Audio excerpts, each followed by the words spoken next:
بسم اللہ الرحمن الرحیم۔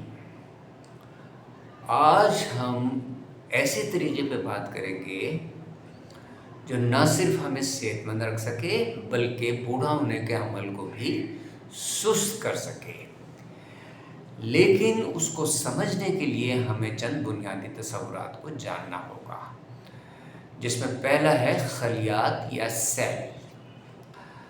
جس طرح سے عمارتیں اینٹوں کو جوڑ کر بنائی جاتی ہیں، اسی طرح سے ہمارا جسم خلیات یا سیلز سے مل کر بنا ہے۔ اگر اینٹوں کا مزید تجزیہ کی جائے تو وہ ریت کے ذرات اور سیمنٹ کے ذرات پر اور دیگر چھوٹے موٹے کنکر پتھر پر مشتمل ہوتی ہیں۔ اسی طرح سے اگر سیل کا تجزیہ کیا جائے تو وہ بھی چھوٹے چھوٹے مالیکیولوں اور ایٹمز پر مشتمل ہوتا ہے۔ ایٹم مادے کا قلیل ترین ذرہ ہے۔ مثال کے طور پہ آکسیجن ایٹم کی ہم مثال لیتے ہیں۔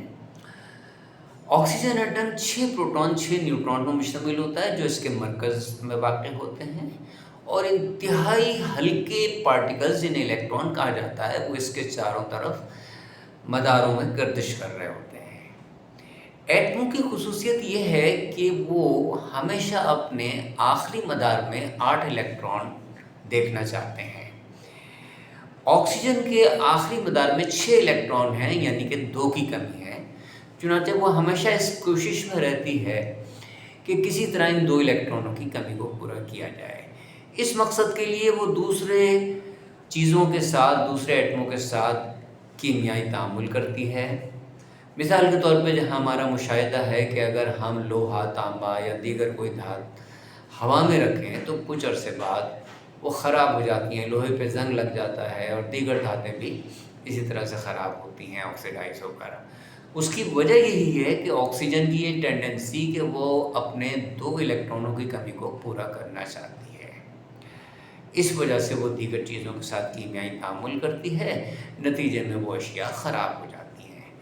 کچھ ایسا ہی معاملہ ہمارے جسم کے ساتھ بھی ہے۔ ہمارے جسم میں اگر ہم ناقص غذائیں لیں اور سگریٹ، چائے، شراب جیسی چیزوں کا استعمال ہو تو غذا جب توانائی میں تبدیل ہوتی ہے تو کچھ ایسے ذرات پیدا ہوتے ہیں جنہیں فری ریڈیکل کہا جاتا ہے۔ ان میں الیکٹرانز کی کمی ہوتی ہے اور یہ اس کی کمی کو دورہ کرنے کے لیے دوسرے صحت مند سیلز پر حملہ آور ہوتے ہیں یا کیمیائی تعامل کرنے کی کوشش کرتے ہیں، جس کا نتیجہ میں وہ سیلز خراب ہو جاتے ہیں، بالکل جیسے کہ ہم نے آکسیجن کی مثال میں دیکھا کہ وہ دھاتوں کو خراب کر دیتی ہے۔ اور جب وہ سیلز خراب ہوتے ہیں تو اس کا نتیجہ بیماریوں کی شکل میں نکلتا ہے اور تیزی سے بڑھاپے کی آمد ہونے لگتی ہے۔ اس عمل کو روکنے کے لیے ہمیں ضرورت پڑتی ہے اینٹی آکسیڈنٹس کی۔ اینٹی آکسیڈنٹس وہ ذرات ہوتے ہیں جن کے پاس ایکسٹرا فری الیکٹرانز ہوتے ہیں۔ یہ extra free electrons free radical کو دیکھ کے ان کے الیکٹرانوں کی کمی کو پورا کر دیتے ہیں، جس کا نتیجہ یہ ہوتا ہے کہ وہ ہمارے جسم کے صحت مند سیلز پر حملہ آور ہو کر انہیں خراب نہیں کرتے۔